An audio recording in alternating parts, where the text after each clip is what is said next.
Coming to you from the Wrassle Rap Arena. My name is Emilio Sparks, and on the other side of the mighty glass, that's the mighty Vin. And together we form the two-man booth, collectively known as Wrassle Rap. Today, in the Wrassle Rap Arena, fake name, no gimmicks. I'm pointing to him. Cut a scathing That's promo. right. Best smile in professional wrestling, the tightest tits in the game, one half of the men of the year, the most handsome member of American Top Team, AEW's greatest signing of 2021. All ego, Ethan Page. More information on who we are, what we do. Twitter and Instagram at Wrassle Rap. He's got to bring it back to himself. I gotta listen. How can you not follow that? Like, you have to follow that. The man says he has the top tits in the game. No, you don't follow that. No, you have to though, because it's our show. Someone says they have the top tits in the game. That's it. No, it's our show. You're gonna plug merch after top tits. Obviously, yes, because you see how many followers this guy has. Yes, we got to sell some gimmicks.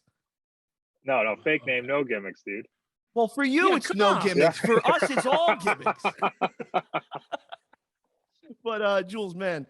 But, Ethan, thank you very, very much for coming on and hanging out with us today, man. I definitely appreciate it, dude. All right, so you and I have an interesting history of how we met. Do we just want to start there, or do we just want to do the regular rigmarole and say, how are you doing? What's going on? Or do we just fire off on all cylinders? Yeah, I think we should for sure start this off by the night you almost killed me and Kurt Hawkins. I did not kill you and Kurt Hawkins almost.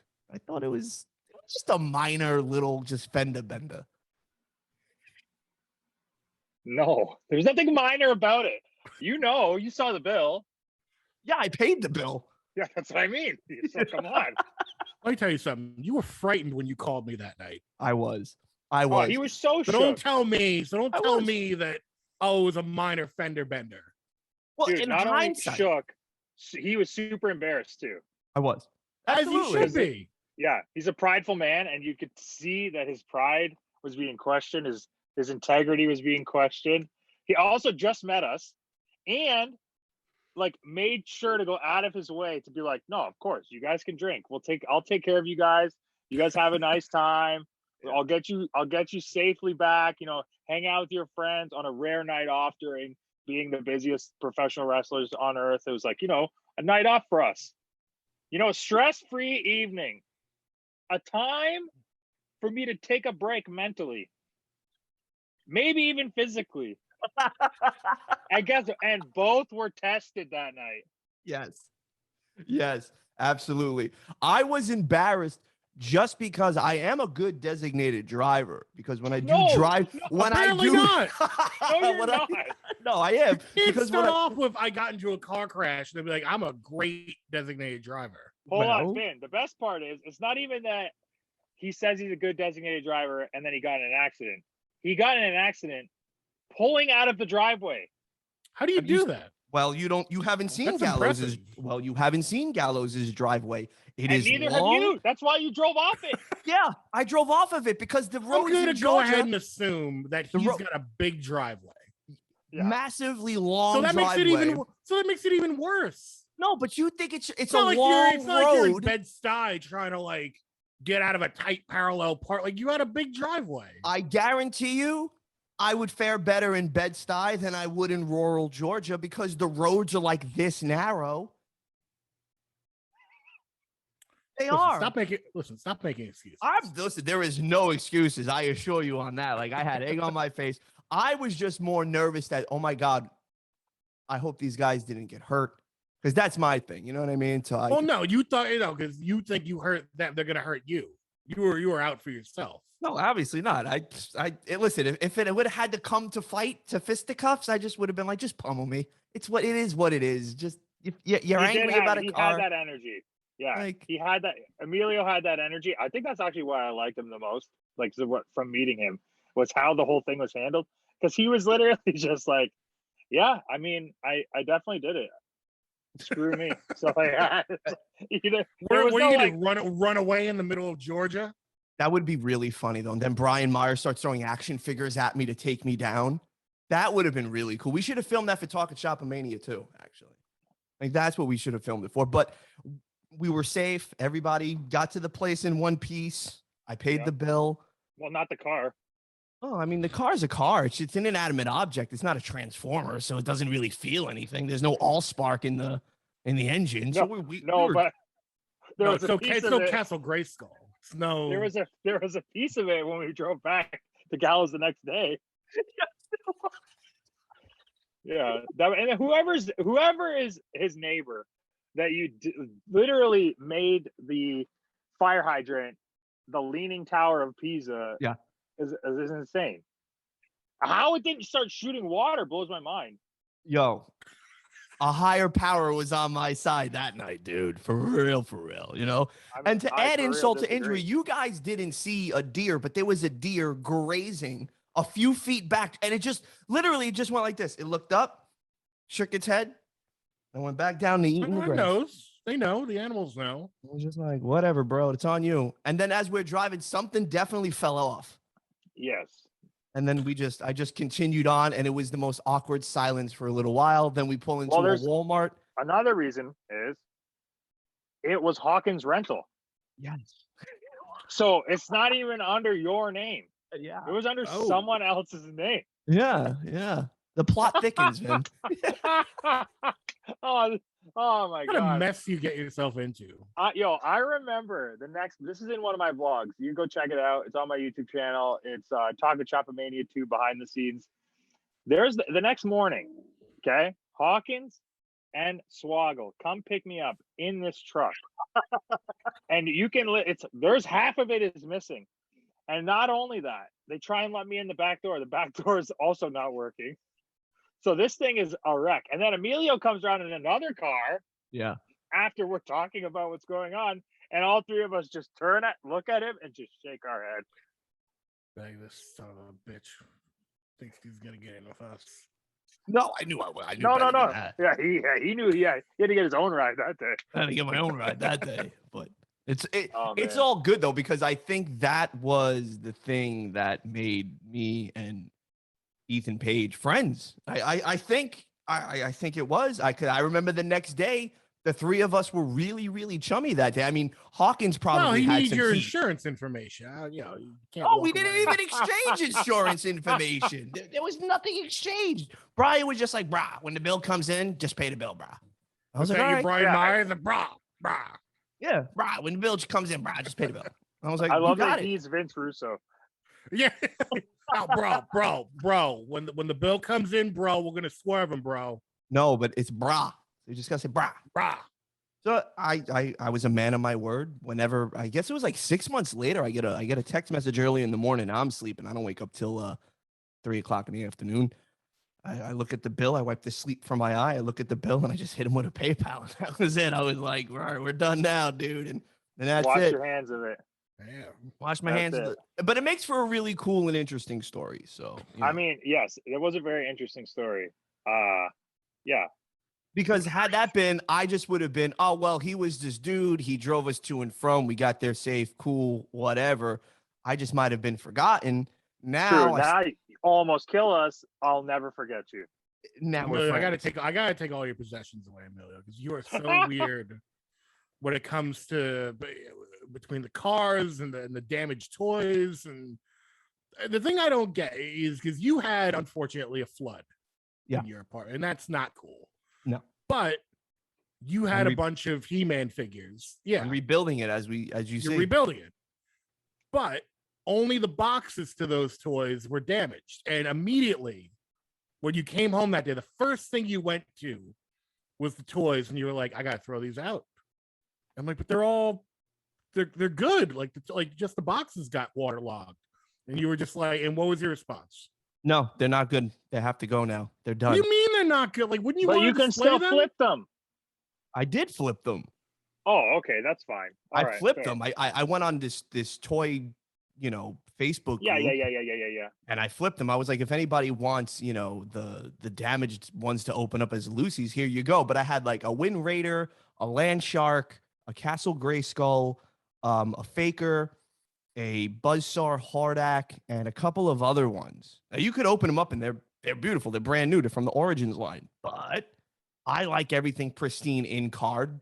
I mean, look at your background. You get a new Well, yeah, but can't you just buy the boxes again? Like people sell the boxes. No, because then it's opened. Okay. Yeah. I don't want nobody. I don't want them played with. If I'm gonna open them up, I want my hands to touch them first. I don't want people touching my toys. Well, touch them first after being put in a box because they're for sure not the first hands touching. Yeah. Right, but for me to open them up to enjoy them, to Yes, like, yes, I understand. Listen, I get that. That's not weird to me. Smashing someone's car you just met, that's weird to me. well, apples and oranges, I guess. I don't know. It was an accident. Everybody's safe. We're good now, and Yeah, we all apples and That's true. And we oranges, did. Hey, Ferraris and fake ors, whatever you want to. I listen. I will give it. I will give it to you. It is a good icebreaker. Potential also neck breaker, but it was not. It was just an icebreaker. and we went And so I've been slow. friends since. So And Ethan, we went so slow on that turn too. It wasn't even a fast turn. It was stop just saying we. Yeah. What is this?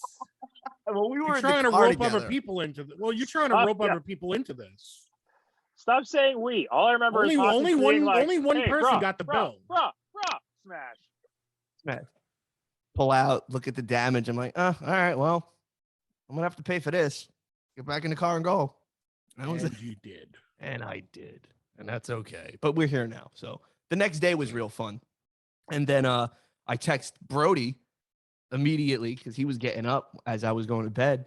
And I was like, yeah, about this. And he was like, don't worry about it. Just pay it off. Everybody was fine. Yeah. He goes, that's all that matters. I was like, okay, cool. Thanks, bro. He was like, yeah, they're good guys. I was like, okay. Getting up in the morning, calling people, trying to seek other people's permission to get out of it.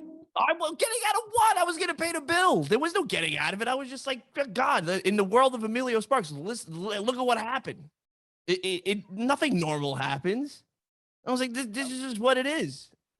Yeah. Julian was wearing a shirt that was like a t-shirt. He didn't have like several buttons unbuttoned. It could have been it, maybe. But hey, I do feel that I should redeem myself, though. I'm not letting you drive me anywhere. What do you mean redeem yourself? Yeah, what is this redeem business? I think one day the redeeming is paying the bill. That's we're good. I wish the bill had nothing to do. First off, the bill had nothing to do with you. But Be a chauffeur, for a while. I'm all right. I'm good. Unless you end up getting hired by Uber and you pass their extensive background check. And we just magically, I end up picking up an Uber in your town. You're not driving me nowhere. All right. Yeah, and Ethan's never gonna come visit you. Come on. He might. I would not say that. I probably would. He would. I made the Chicago toy vlog. Yeah, still listen. Okay, there's something mystical about Emilio because this guy almost kills two of us. Now we're friends with him. Then we're downtown Chicago, just happenstance. So he says, hey, if you're in town, I'd love to do a thing. And I said, of course, if it lines up, you're in.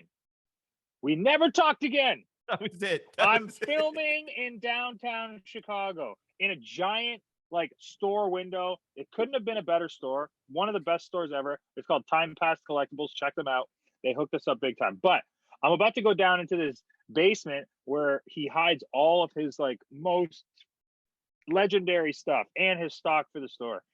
I take one step down, all of a sudden I hear knock, knock, knock on the glass. I go, yo, what the hell? The store's closed. They opened the store for us. It's I don't know, 9 or 10 p.m. at this time. Knock, knock, knock. I look out, I just see a man with long hair and a beard and obviously masked up. I go, nah, not for me. I'm not getting killed today. I go to leave. I hear knock, knock, knock, knock, knock. I was like, what the hell's wrong with this guy? So I turn around and start walking, and then I recognize those eyes.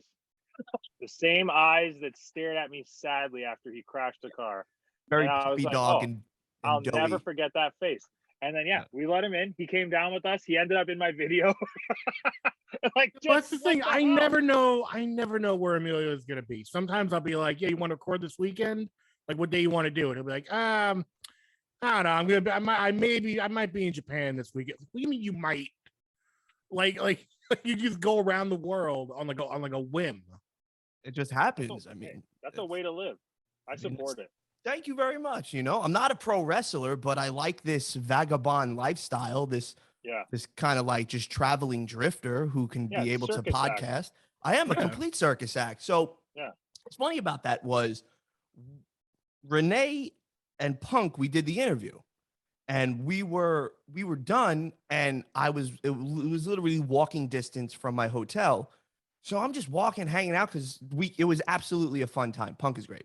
And I'm walking back, and all of a sudden, I just see this head and a camera like this talking to himself. And I walk past the first time, and then I back like this. I'm like, I know this guy. Like, wait a minute, I know that head just walking around. I was like, wait, no cells at the first time. Complete no cell. It's 10 o'clock in downtown Chicago. Right. And I look like a criminal. I'm in all black. Like I got a mask the whole night. Mask on, yeah. Got a mask on, whatever. All you're seeing is this, right?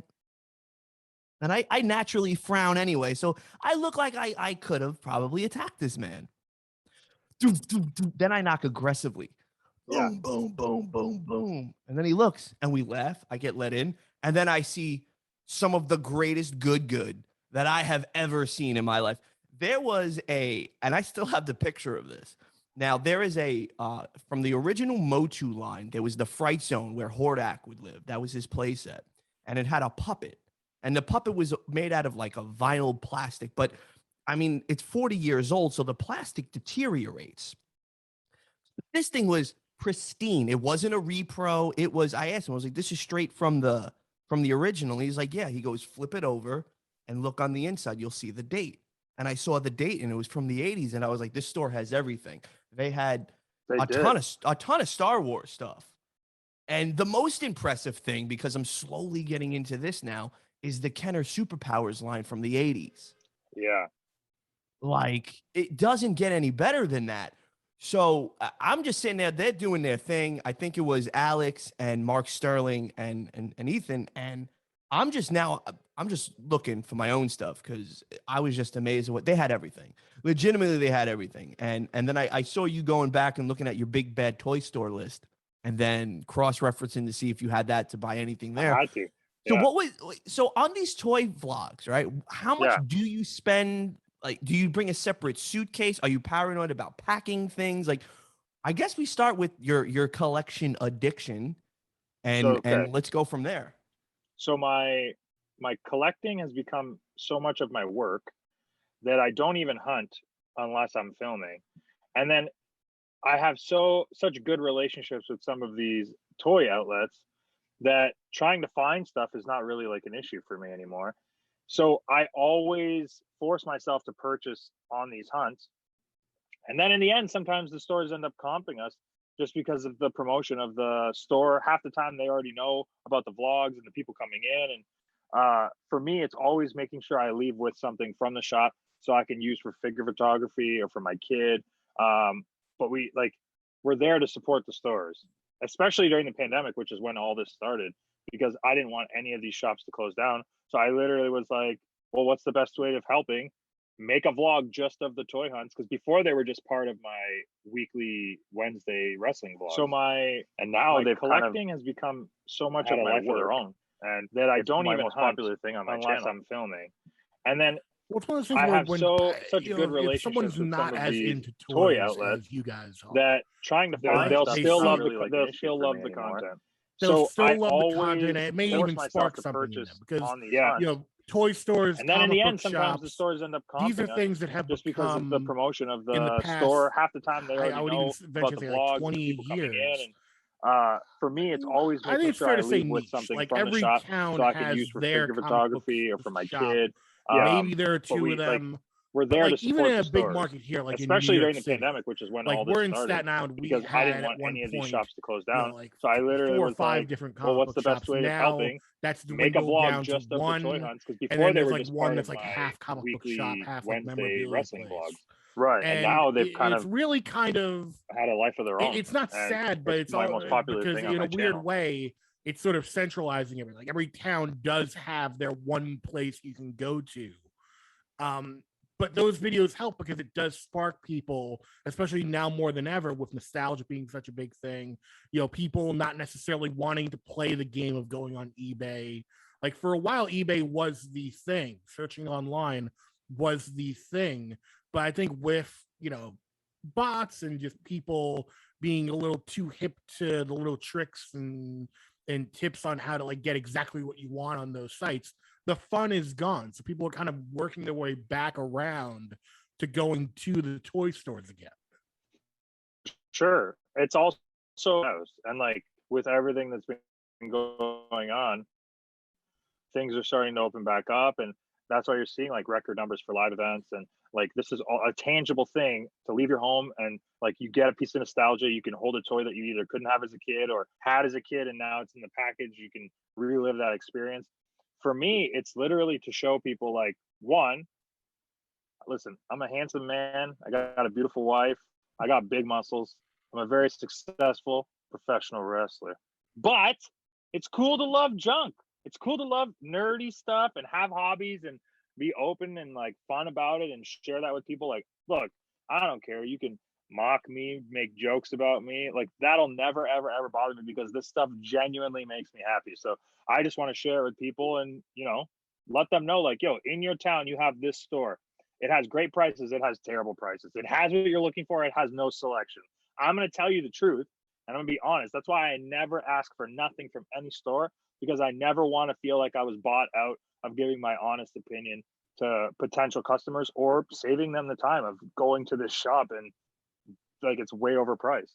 Right. And I think there's an integrity when it comes to that, right? Like I love the organicness of what you do with your toy hunting videos. It's the same thing that Mark has. It's the same thing that the Major Bros have. There is this organic fun where you're not targeting an audience to target an audience to cultivate an audience. The best thing about you guys is if it happens, it happens. But I want to show you that I'm going to remove this stigma that handsome men, successful men with muscles don't collect I junk. said a little bit more, but it's cool. You can skip a couple of them. Listen, just a couple of platitudes because we're almost short for time here. But it's cool to see because what you're doing now is you're pushing back this like curtain and you're really breaking a fourth wall sort of when you do these narratives in regards to, oh my God, I have to get this. Case in point, you're with Kip Saban. You're in, I think it was Chicago. And you get really excited for these Power Ranger gloves because you know that you're going to give them to your daughter. And to me, that was the coolest thing in the world is because I was like, okay, now we get to see a father show his daughter what he enjoys. And now she's starting to enjoy it as well. So like, there's like a real cool aspect of it that allows you to be you where you don't got to be,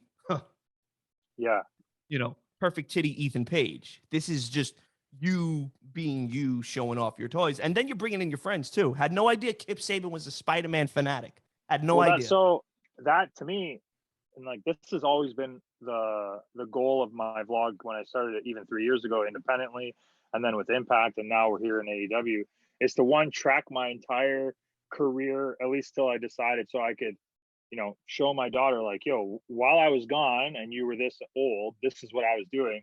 So you can actually see like where your dad was while he wasn't home. So that's one thing. Two is to show these people that don't get the opportunity, in my opinion, to kind of show either that side of them, a personal side of them, a creative side of them, or like that, like a niche side where these guys are collectors. They're into this stuff. Like no one knew Anthony Bowens was a huge toy collector. And he's literally like a massive draw on my YouTube channel because of how excited he gets about everything. Alex Abrahante, same thing. Even Alex Reynolds, like Evil Uno is now collecting Simpsons figures. So like I'm trying to bring out this side of people that these are my friends. I know what they're like. If you just come hang out with me, this is what we would be like whether there's a camera there or not. And that's why it's not an overproduced thing because I don't want people to be acting. I just want them to be themselves so that they can show the world like who they are, what they're like, what they're into. And it only benefits AEW in the long run is because these people get attached to these personas and these artists. Like that's what we are. And they want to support us. Now, is there a waiting list for people that want to come on the blog? Like I would imagine that people hit you up, be like, hey, I want to do this. I'm a big fan of this, this, and this. Please let me know when Listen, you want. Emilio, if you want to be on, just ask the man. He was. I We was just talked on. about that. Oh Where yeah, you been, but Ben? I don't. No, see, Vin's need to doing a get caught up. backhanded. Vin's doing a backhanded slap to me to tell me if I want to come back on again. All I have to do is ask. You Well, know, Emilio, yes, that is the truth. All you have to do is ask. But to answer your question, there are people that are on a very short list. Like there was a point where this is a lesson I learned that I'll never repeat. I had Santana literally pull me aside twice backstage and say, "Yo, I want to come on a toy hunt, make it happen." Okay, cool. So much to a point where I was like, "You're saying this on camera so that you commit to this." So he did. Week after week after week, every toy hunt that came out was not good enough because it did not have Santana. So now I'm like, oh, okay, I can't promise people my guests because they expect it the week after. I might, maybe if I have it in the can, we can start teasing it, but it's lining up not only the schedule with AEW because they take priority over everything. So that's our number one. Now, if we have time, sure, then the side projects can get a little attention. And that's what that is. So it just, I can't promise. Trust me, there's people on the list that when they come out, these are going to be huge toy hunts. It's just making it line up. Also, I'm trying to find the right cities for these people. And it might be like a local thing where they're from or caters to what they specifically collect. Because again, like everyone knows what I'm into. I'm in this video every week. I'm trying to cater these now to the people coming in, sharing their story. And we have one coming out. I want to say this will be in a week or two in Orlando. And Sky Blue comes and she literally has no clue about toys. So there's that aspect of it. And Alan Angels came too. And we ended up converting him into a toy collector. Now he's Alan's 6-inch Angels. So like not only that, but the roster and the people interested in actually joining they're kind of learning like, hey, this is not like we're going out and spending a bunch of money and this is like a whole thing where we like force people into being toy collectors. It's literally like we walk around, oh crap, dude, I had that when I was a kid. No way, so did I. Now we're talking for 25 minutes about all these things that made us happy. And half the time I'm not even recording. Like it's just a great experience and it's something fun for us to do that's not work. We're going to these places to work. Well, you're right. It's got to be organic too. It can't just be, okay, I've got my list of people and we're going to hit it on this day and that day. You know, like you said, AEW is the priority. And this is what you would be doing, like you said, anyway. So It's just, hey, when I get to do it, I've got a camera in hand as well. Yeah. No, it's fun. I had a blast just watching and just being a spectator. You know, to me, that's the fun part is like really observing how other toy collectors hunt. You know, I'm a big into I like to do like big bad toy stores predominantly where I get my stuff or Eternity of Dreams if it's a He-Man thing, but like to go out there and to really like put my hands in like the earth to really find some of this stuff.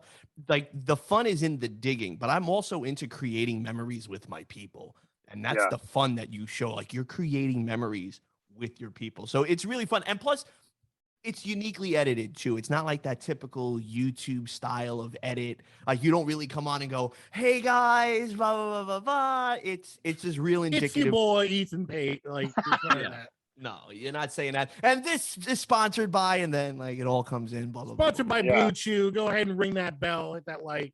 Yeah, you're not doing any of that. So it's dope to see, man. And I hope may your channel get to 100,000 subscribers because that's the goal. I want that plaque.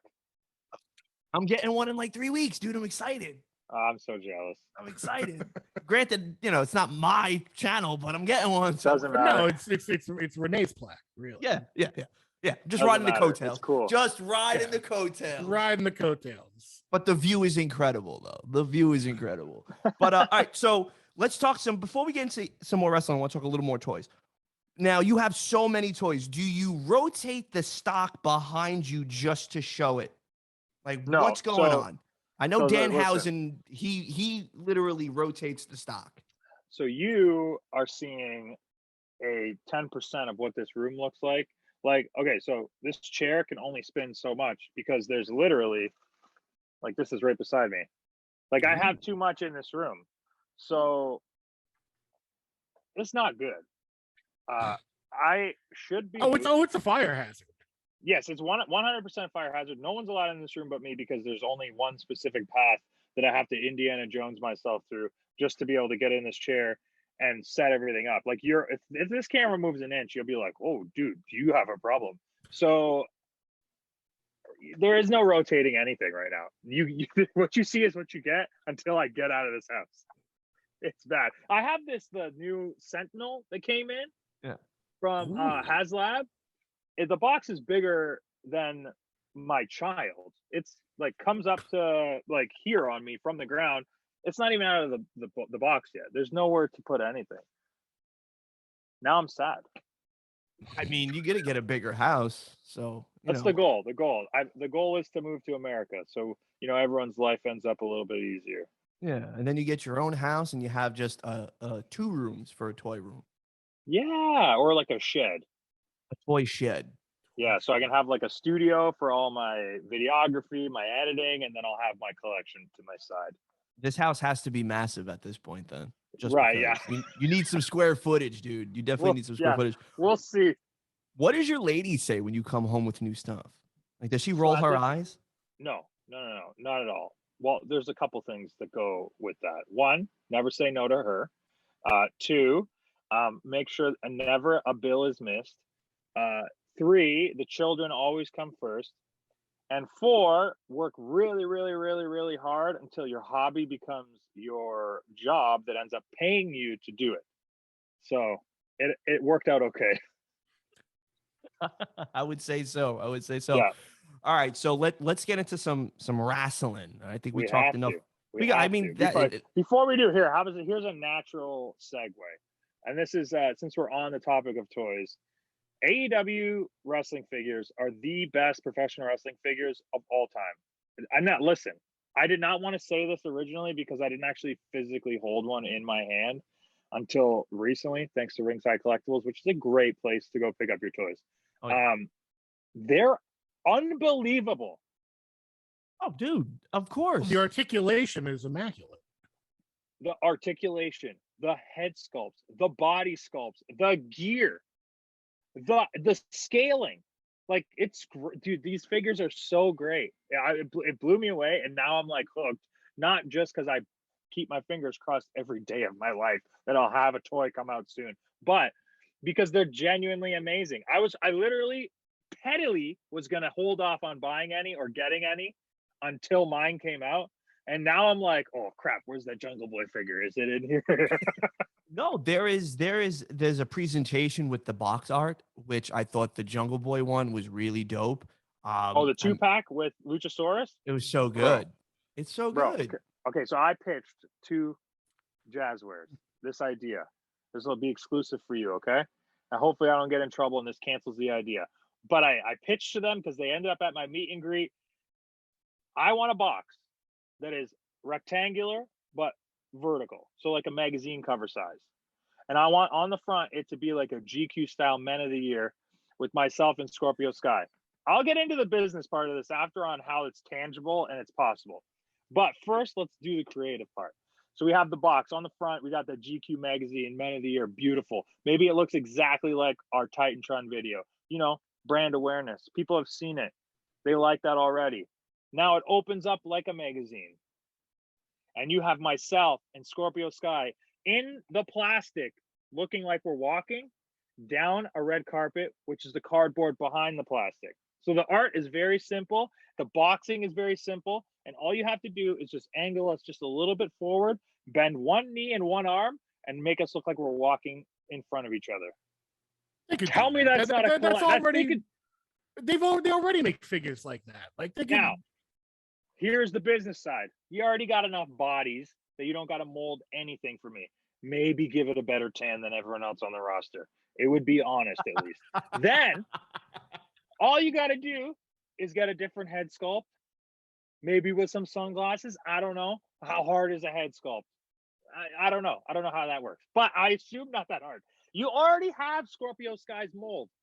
So all you're doing is a repaint on his gear. That's it. It's not too much to ask. Well, I would think about you need accessories because you guys wear the most interesting printed button-down shirts I've ever seen. Yeah, they're called fancies. We got fancies. They're very fancies. So I'm thinking you guys need to have maybe the gear underneath the dress shirt. The fancies. Listen, for you, if you want to take this to the next level, you can spend as much as you want, Jazzware. I'm just talking about basic. Get my ass on Ringside Collectible ASAP. Get them in there. Well, listen, the first version doesn't have to be perfect. Get them in there. Listen, for a toy collector, being an action figure, that will blow your mind. Well, I'm not only playing that, with myself. Dude, imagine the toy hunt. It's just great cross promotion right there. Now you're talking. Now you not only that, you have the hunt for yourself. Yeah, the hunt for myself. It's essential. People will love it. It'll be amazing. And the minute I find it, or when fans are finding it, I'll post their posts about it in the videos. Like, there's some great branding here. I'm also trying to make myself the toy guy in AEW. So, you know, through the times when the company's growing and we start doing more events and conventions, I'm the first one that comes to mind when it comes to toys, because I want to be a part of that world. So I want to represent AEW in that world as best as I can. You know, just as like the Ken doll from the Barbies had all the different clothes, you and Scorp have to get as many fancies as possible. So there can just be the same doll over and over again, just with different clothes. Dude, that's genius. Oh, whole fancy accessory packs. Just accessories. I mean, you can have the leather loafer edition. You can have the fancy chain edition. You can have you can have the khakis edition. Like, there's so many. You can have business suits. Like, there's a lot that you guys could do with this. Like, I'm genuinely excited. The only question that I have is the tooling on the pecs might have to be a little bit detailed. I'm saying it might have to be custom, but the good news is the chest piece pops off and the arms. So you would only have to remold the tightest tits in the game. So you're saving money there too, Jazzwares. So come on. Like, I'm giving you options. And then if we want to get really creative, maybe we throw in a Karate Man sometime soon. All right, let's not talk about that.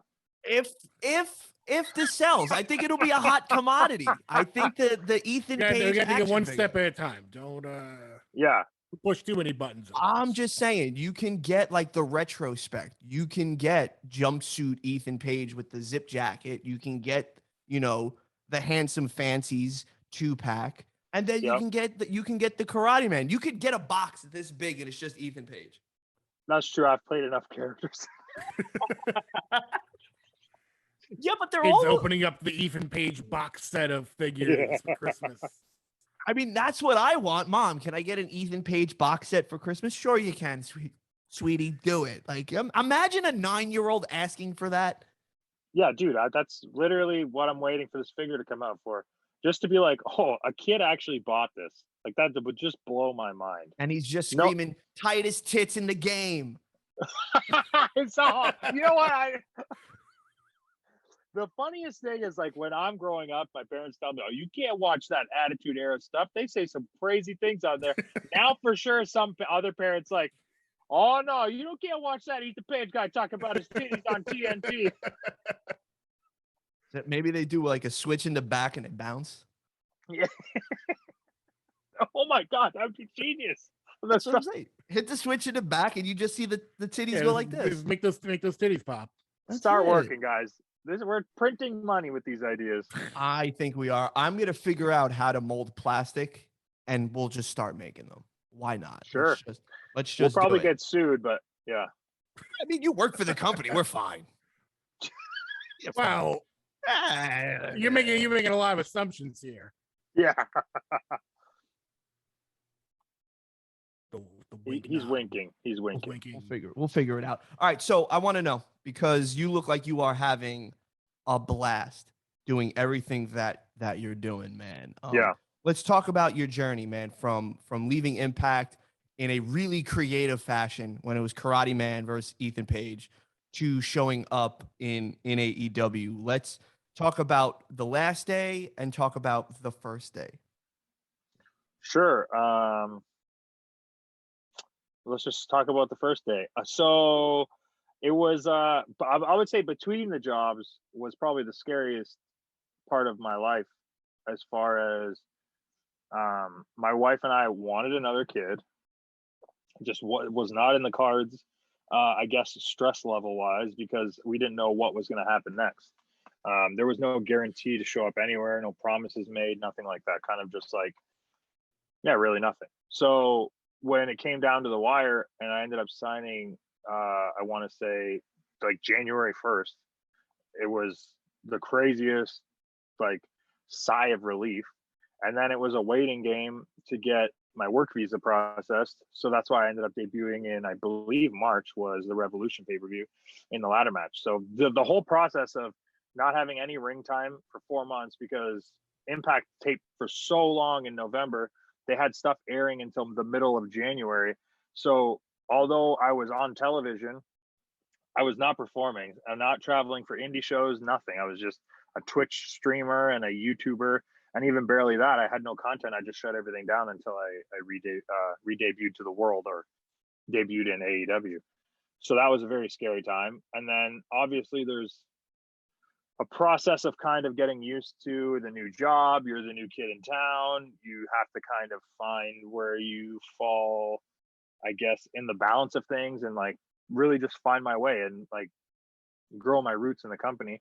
And I think after about 7-8 months now, I'm comfortable enough to say that I feel like I've proven my value to the company week after week, and really started to grow my roots. And I'm proud of some of the stuff I've already accomplished. And I know for a fact I'll be able to talk about it for the rest of my career, getting to work with Sting on pay-per-view, his first live match in so many years, at a sold-out pay-per-view that pretty much ended a pandemic with live audiences, getting to recreate my feud with Darby Allin, ending in that coffin match, main eventing Dynamite within the first couple months of my debut, and then now in the middle of a storyline with Chris Jericho, the Inner Circle, and a bunch of UFC legends.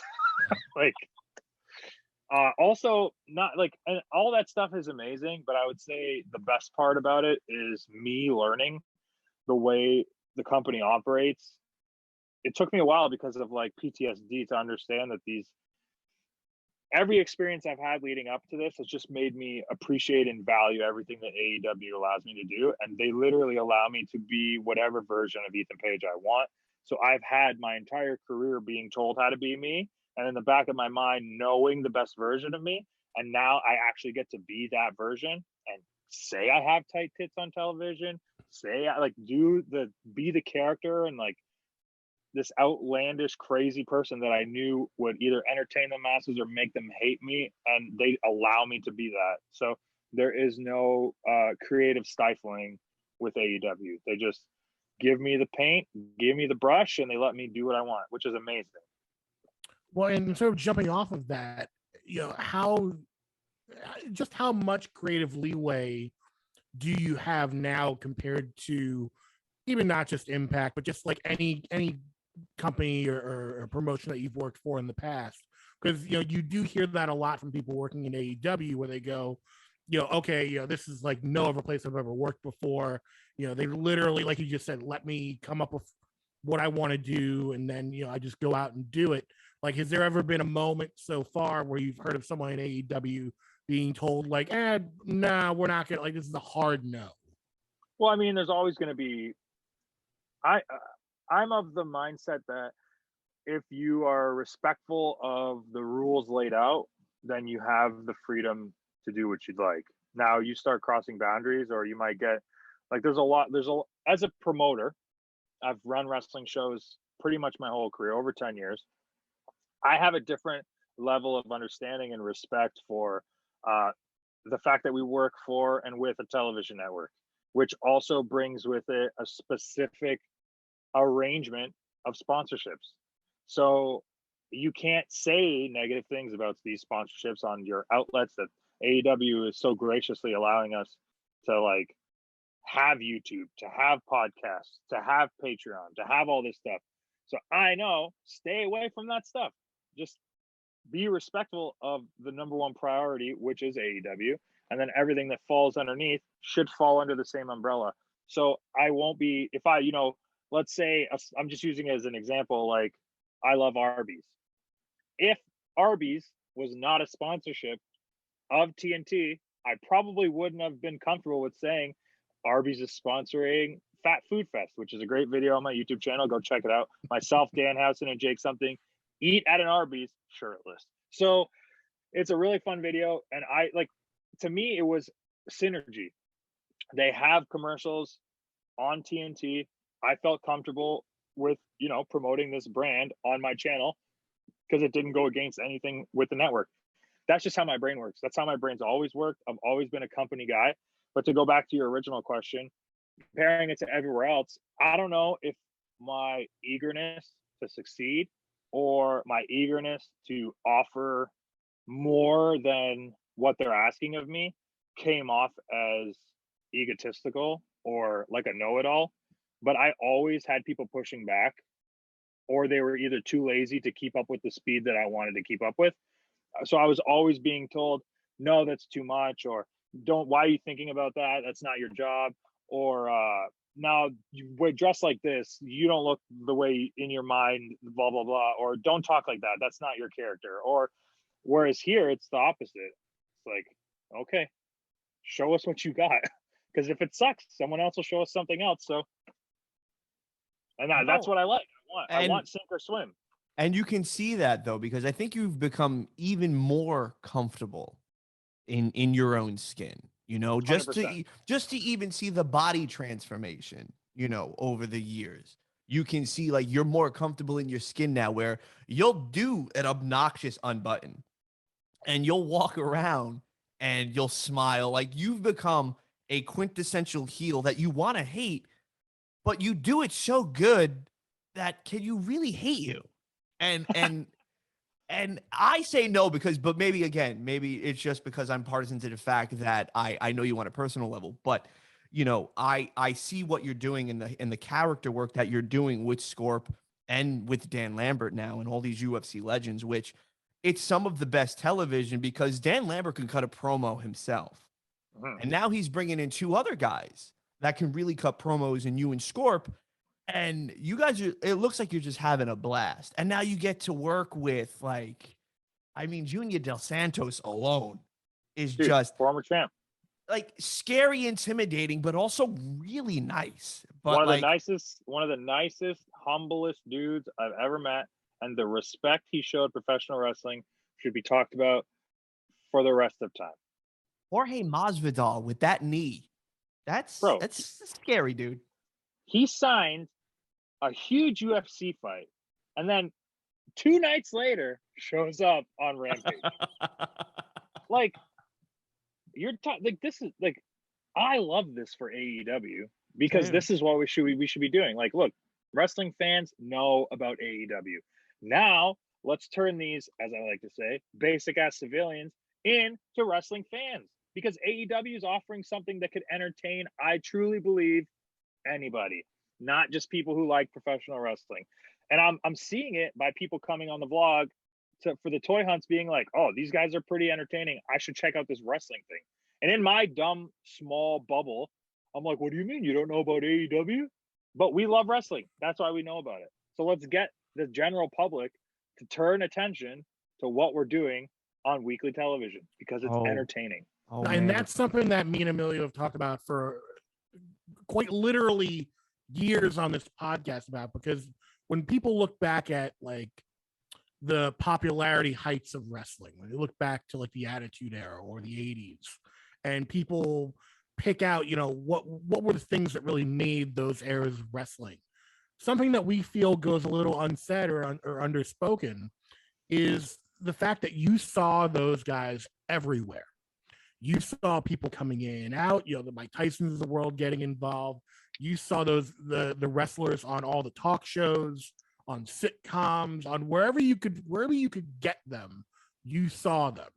And the fact that AEW is actively going out of their way to bring people in, to allow their wrestlers to do other projects and to get their name out there, and then bring people who, like you said, were not predisposed to or were maybe lapsed fans of wrestling, to bring them back into the fold, is something that I think wrestling in general has been missing. They've been missing that idea of, I think there's been a little bit of gatekeeping going on in wrestling in the recent past. I'm glad that that concept of gatekeeping is kind of going away. It's sort of melting away before our eyes as you see new people coming into the fold and wanting to get other people involved as well. Well, that's it. You're just trying to bring awareness to this amazing thing that we're doing, and all I want is to bring new eyes to wrestling. Because look, like, you're seeing it. The wrestling audience is dwindling away, whether they're getting too old to watch it or something else made them turn the TV off and they just don't trust all professional wrestling in general. I truly believe that what AEW is doing is so authentic and organic, and no one is writing scripts for these guys. They're just like, Tony's finding the best performers in the world, bringing them and letting them be themselves. Like, you cannot have a better recipe than letting the best in the world be the best in the world. Like, it's too good. Like, you're going to have people that are so passionate about what they're doing, they're going to put so much effort into it. And I think that's what works, and that's what we see as just spectators.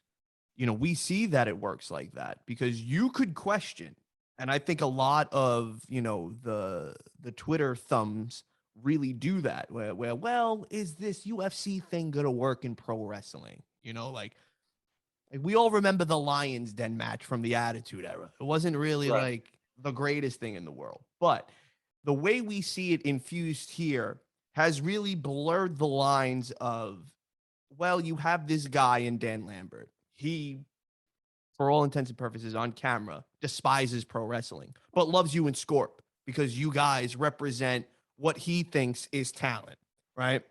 So then he brings in his band of just like badasses to come in and terrorize the inner circle because Lambert feels that the inner circle is what represents professional wrestling and professional wrestling fans. It's done very well. And you can see that everybody's having a blast doing it. And yeah, there's probably some bullet points, but the fact that the person in charge gives you guys the keys and says, go, is just incredible to see. So keep on whatever you guys are doing, man. You're tapped into the energy.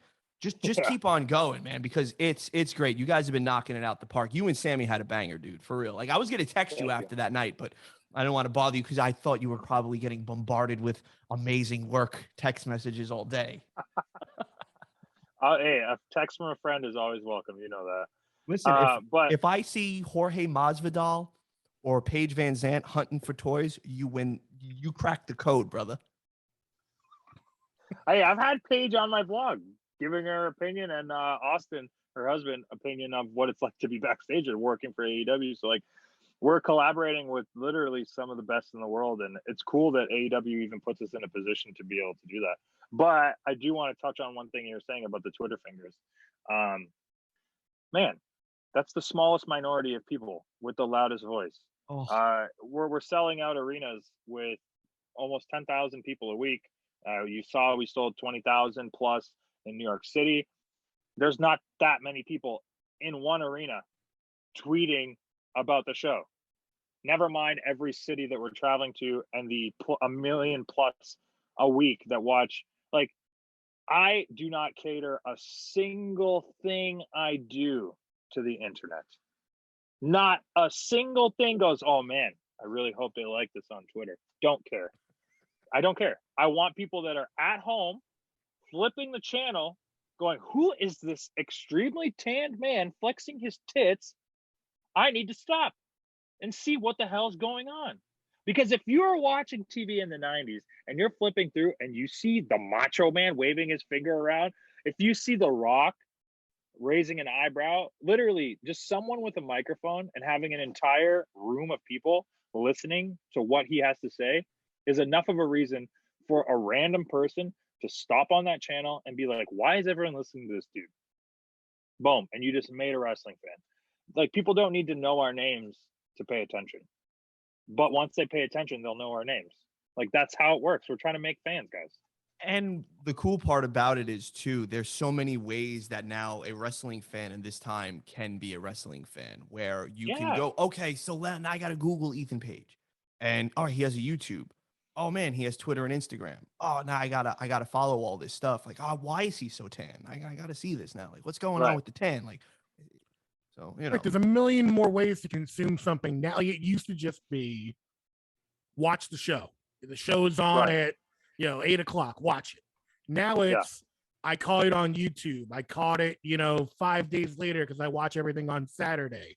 I just caught I only follow wrestlers X, Y, and Z, so I only watched, their matches. Like, you could be like, some people I see on Twitter get into these awful wars where they're like, oh, well, I watch more things on WWE than I do on AEW. It's like, well, you still like so-and-so on AEW, right? And they're like, oh yeah, I love them. Like, okay, then you're an AEW fan. Like, that's all they care about.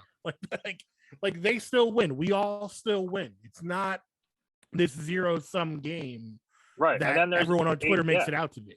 And then there's 80% of people that don't say anything on social media and they watch every week. Those are the people I care about. Right. Right. So, winding down here, because I know you got to roll.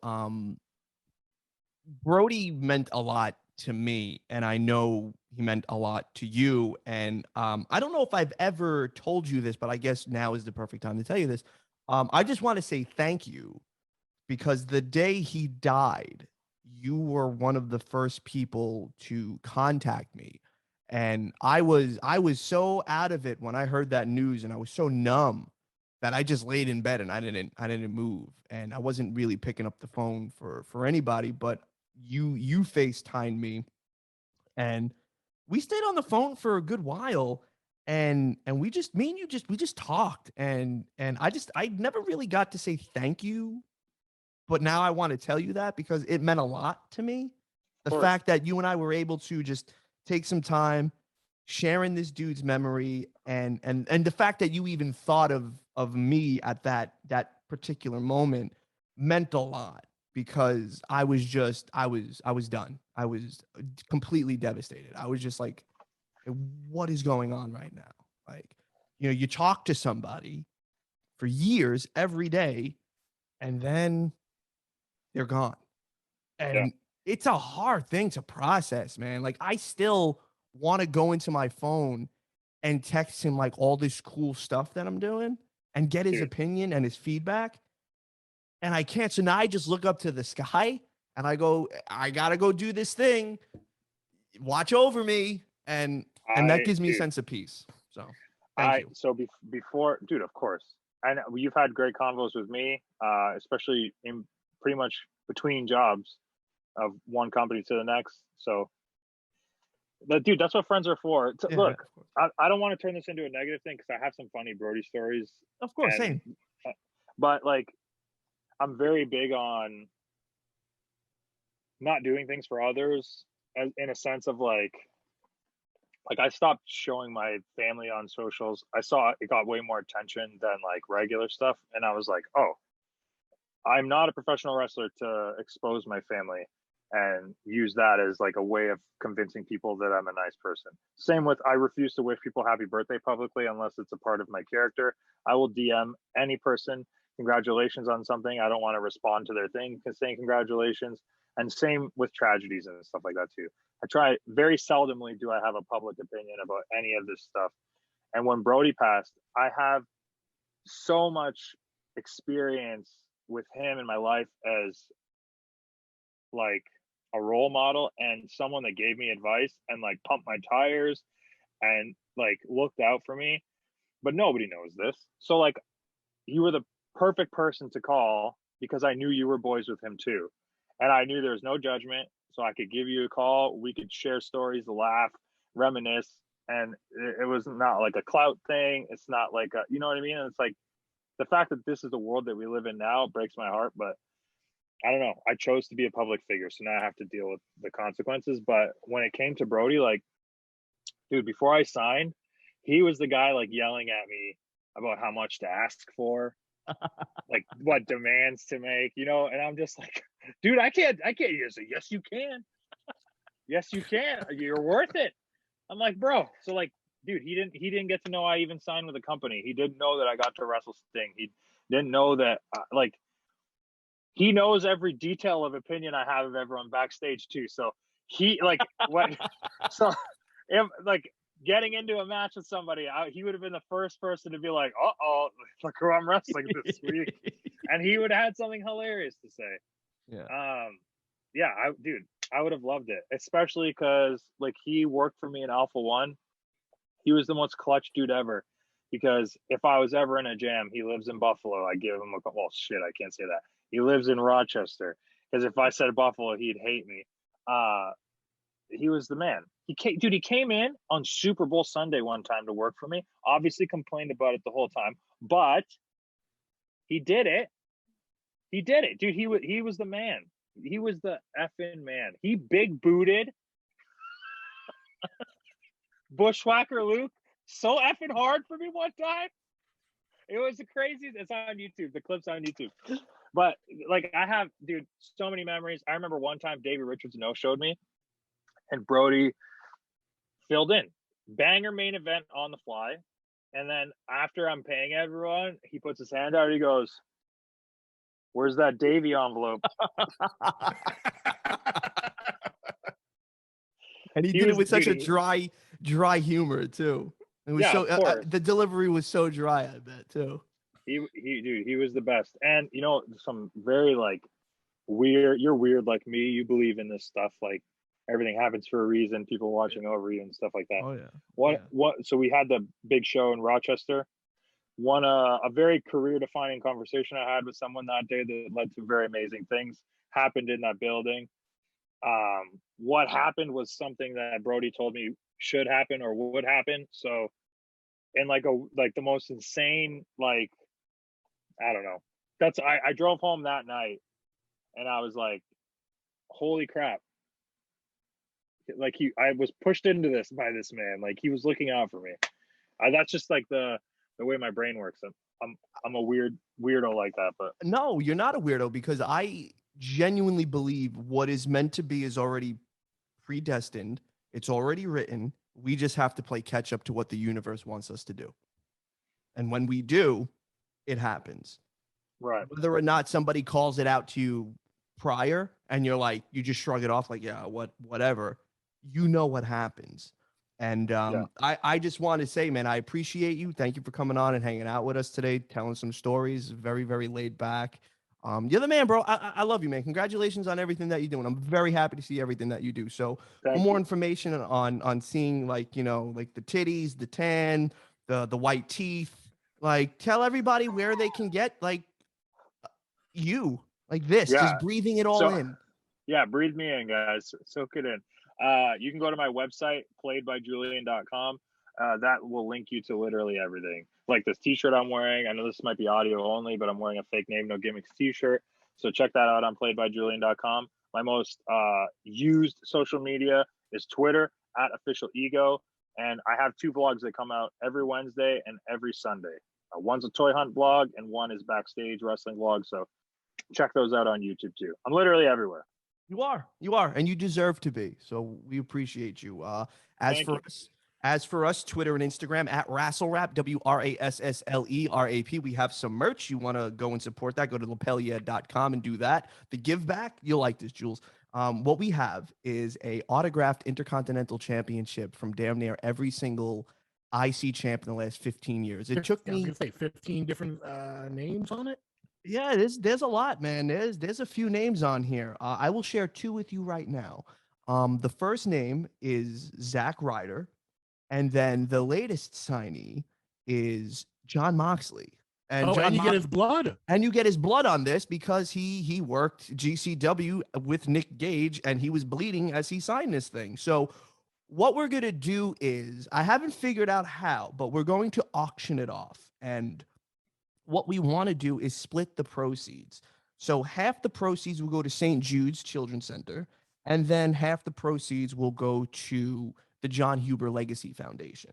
So that is we have a lofty goal of like $6,000, and then we have a more realistic goal of $2,000. So whatever we could do on the kindness of others, we want to donate everything. So for more information, we're going to drop that soon as well. But you know, go there, go do those things. Again, Jules, I appreciate you for everything that you've done, and I appreciate you chopping it up with us. And man, listen, I'm gonna get real hippy dippy because this is how we end this. But I always say that we live in a big ass universe, man. Right? Like it's incredibly vast and deep, right? this is just a small part of what we do. Like, don't take it too seriously. It's literally just pro wrestling. And Vin, how do we end this? Too sweet me when you see me.